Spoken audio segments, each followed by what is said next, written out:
ยานุศาสตร์ที่ปรึกษาเจ้าคณะอำเภอเมืองเชียงใหม่เจ้ากราบนมัสการพระครูสมุวิศวัตวรกิจโจผู้อำนวยการสถานีคลื่น104.50 เมกะเฮิรตซ์เจ้าวาดวัดพระหินเจ้าสวัสดีให้หน่วยสว่างเมฆเจ้าสวัสดีครับผมวิสมัยครับสวัสดีพี่พรนัทธนันท์มโนคำเจ้าจ้าสวัสดีเจ้าลุงไหนเจ้าพี่กรเกียรติกรเจ้าพี่กรกำเดียวเข้ามาเนาะเดี๋ยวให้หน่วยไปฮับกันแล้วกันเนาะจ้าจะมีพี่กรมาห่วมแห่งคนหนึ่งวันนี้ไม่ยิงจะลุมเจ้าก็สำหรับเพลงต่อจานเพลงขึ้นมาเดี๋ยวน้องเขาจะเฉลยเจ้าเพลงเอาที่มันไม่ยากก็แล้วกันจ้าพี่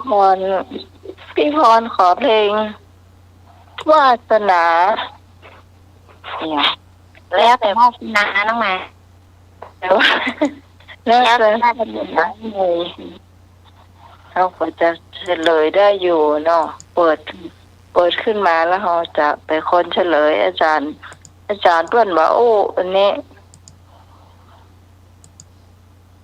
เราจะได้ลากยาวไปหน่อยแล้วของพี่กรณ์อาจารย์ของพี่กรณ์เพลงชื่อพระแอบ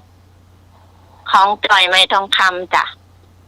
เดี๋ยวจะข้ามหอยหนุ่ยไปอ่ะอ๋อขอโทษค่ะไอ้หนุ่ยครับของไอ้หนุ่ยบอกว่าไปจนได้เลยค่ะอะไรอย่ารับไปจนได้แล้วมันบอกปีกบ้านแล้วโอ้ยไม่ลืมไปขอโทษเดี๋ยวอาจารย์สับสนรักที่เท่าไหร่ครับของหนุ่มเมืองไพรเขาก็เฉลยได้เหมือนกันหรอได้ค่ะได้ค่ะช่วยกันค่ะครับนักร้องคนที่ร้องเพลงได้ที่หนึ่งยังอยู่หรอเมื่อสัก20 ปีที่แล้วนะ20 ปีที่แล้วเป็นอย่างอ่ะเนาะความจำเนาะ20 ปีเดียวเนี่ยความจำครั้งหนึ่ง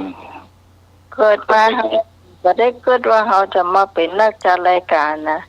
ครับพี่กรณ์ก็ไม่ได้นึกว่าพี่กรณ์จะได้ออกอากาศวิทยุไปไหนไม่รู้นะครับดูสมัยครับจะเลิกจะหรือว่าทางนั้นครับผมเจ้าว่าไงเจ้านมัสการครับผมแฟนพันธุ์แท้ครับเจ้าวันนี้ขอเพลงสยครับน้อความรักเหมือนยาขมครับน้อครับนมัสการครับขอบคุณครับผม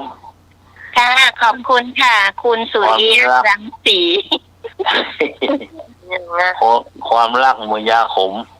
คุณประภาสไปค่ะ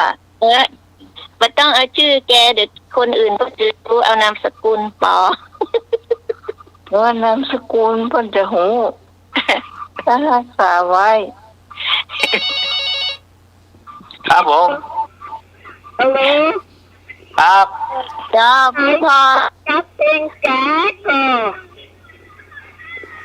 ฮะวันนี้จับเพลงแจ๊กหรือว่าเพลงเมียว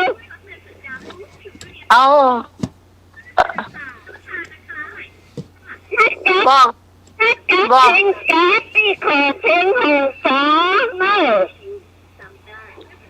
ะหงสาของแอนนิสาฟังให้ผ่านพูดใหม่ค่ะพูดช้าๆค่ะช้าๆค่ะเพลงอย่างครับหงสาของแอนนิสา เขาฟังเบาออกของเดียเนี่ย เสียงมันสะท้อนมันไม่รู้ไม่ค่อยออก ครับ เราพี่กรณ์ว่าไม่จะตาหรออ๋ออ๋อได้เข้าใจละเพลงหงฟ้าอีเนาะของแอนมิชัย ของแอนมิชัยจ้าแต่ไม่รู้ว่าอาจารย์จะมีหรือเปล่า โอ้บ้าล่ะ เพลงชื่อหงฟ้าแอนมิชัยน้องจ้ะ ครับโอ้อ๋อโอ้บ้าออนีละวัน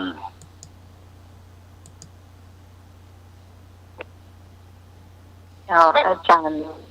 ก็ค่อยเปิดเดี๋ยวน้องขออาจารย์โดยเจ้า